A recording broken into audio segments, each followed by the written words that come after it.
I previously said that if we reach a certain number of likes, I would make a video showing the extraterrestrial beings in the paintings. And here is that video. Were we visited by extraterrestrial beings in ancient times or even earlier? And the answer to this question came from India.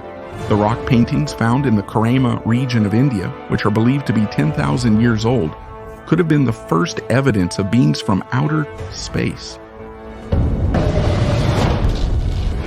In light of this information, did some painters, just like the artists who drew these cave paintings, also see extraterrestrial beings?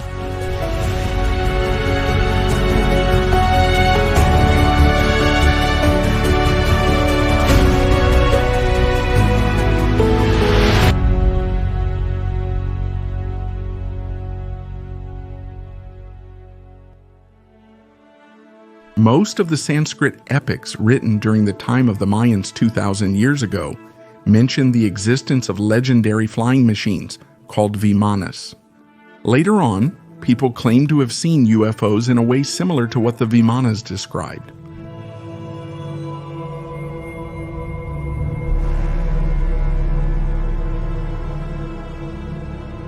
In light of this knowledge, some painters in later periods began to depict extraterrestrial beings in their paintings. Now let's go back a bit in time. A cave painting in Sego Canyon, between 3000 and 5000 before Christ. It is believed to have been drawn by the Anasazi tribes. These ancient artists used to mix minerals, clay, charcoal, and ochre with saliva or animal fat to make their paintings. Did you see the components they combined when drawing the paintings?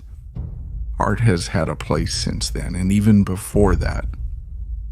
Perhaps they were documenting what they knew about the net like modern scientists, or marking their tribal territory. Well, if humans document what they see by drawing, then does this prove that they also saw extraterrestrial beings? When you look at this drawing, you see exaggerated eyes, large skulls, and beings in strange shapes. When we examine the drawing, it's clear that there was never any intention to depict a human figure or template.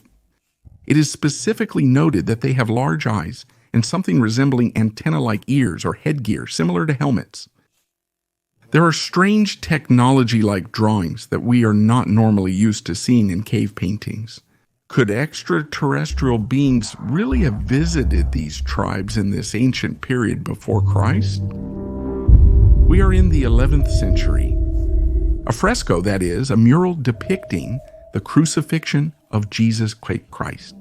There are two strange objects on the right and left sides of the painting on the inner wall of the cathedral. The painting on the wall depicts the crucifixion of Jesus Christ. And if you take a closer look at the top left and right corners of the painting in a cathedral from the 11th century in Georgia, you can see a kind of flying object crafted by hand. Even lights or flames coming out from the bottom parts of the objects are depicted. It seems like the artist is telling us that these flying saucers were present during the death of Jesus. Others must have seen similar objects because a few hundred years later, in 1350, these objects were also included in another painting called The Crucifixion of Jesus Christ, this time in different forms.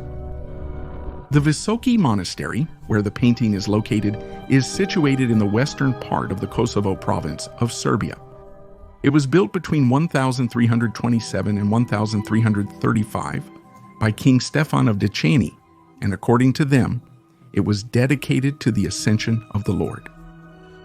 In the upper left and right of the scene, there are beings in control of steering wheels and two flying objects directed by them. We can't call these angel figures because we can clearly see the angels with wings right in the middle section. Some people liken these two things to the sun and the moon. However, according to the Christian beliefs of that time, likening people to the sun or the moon was considered blasphemy.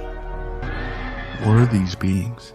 What was the purpose of depicting them consistently in works of art found in places of worship between 1000 and 1300 AD, and why did they never appear in religious works of art after the Middle Ages?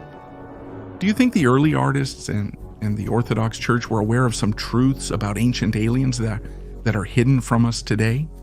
Or were these drawings simply the products of the artist's imagination? The drawing called The Annunciation St. Edmunds is a presentation showing the artistic adaptation of the Annunciation by the Italian artist Carlo Crivelli.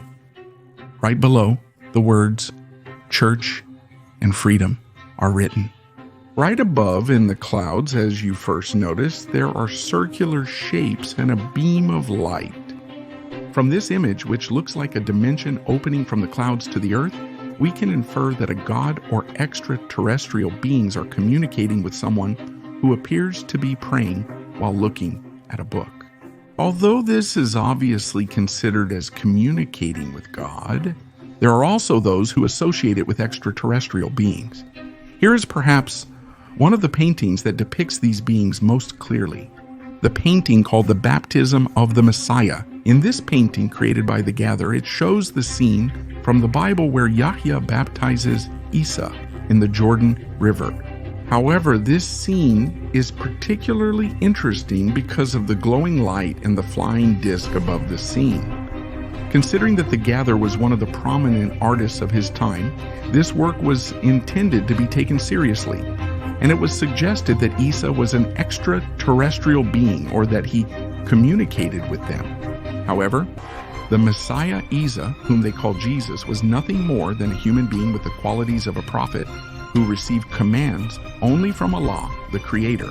In most drawings, attributing things to extraterrestrial beings or other reasons may be because they couldn't understand them.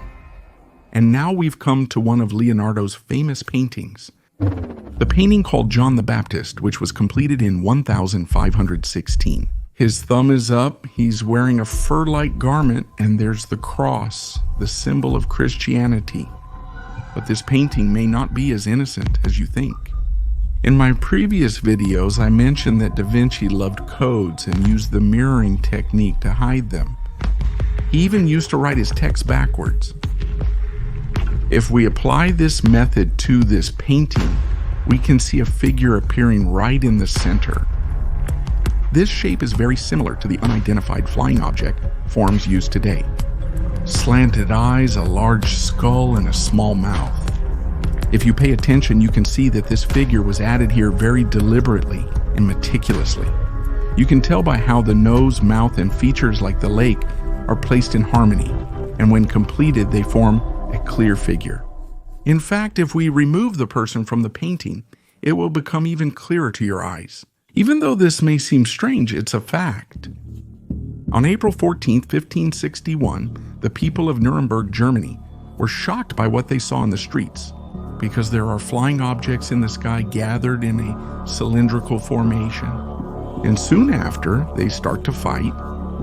This event was depicted 5 years later, in 1566 by Hans Glaser, the architect of Australia, in a wood engraving. If you look at the lower right side of the wood engraving, you can see that 2 pairs of flying objects have fallen. According to many eyewitnesses in the city, there were hundreds of spheres and cylindrical objects involved in the battle.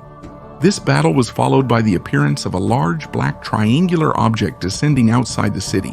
What is strange here and makes us think is how the person describing this painting, or even the previous ones, could imagine a flying object without having any reference or information about it.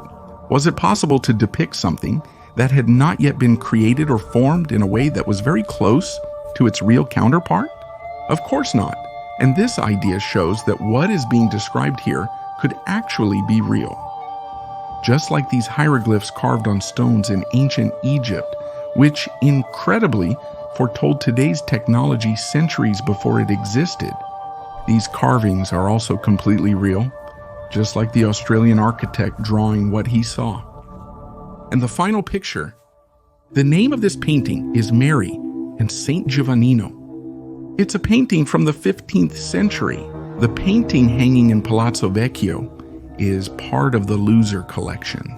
In the painting, a disc-shaped object can be seen above Mary's left shoulder. This object, which appears cylindrical and shiny, closely resembles the unidentified flying object vehicles that have been depicted. Above her right shoulder, strange alien creatures are either rising toward the sun or descending. Maybe these were just drawn as stars. Right in the middle, a man and his dog are carefully looking at this bright object that resembles a flying saucer. Could Mary praying and the children being worried be related to this object? Just like in this painting and others, extraterrestrial beings have been depicted in many paintings or visual representations. Do you think extraterrestrial beings really exist? Have they been visiting our world since ancient times? This topic seemed quite worth researching to me, and I'm thinking of making a second one. If you want that too, just liking the video is enough. I'm NYGMA. There are still many mysteries we need to solve.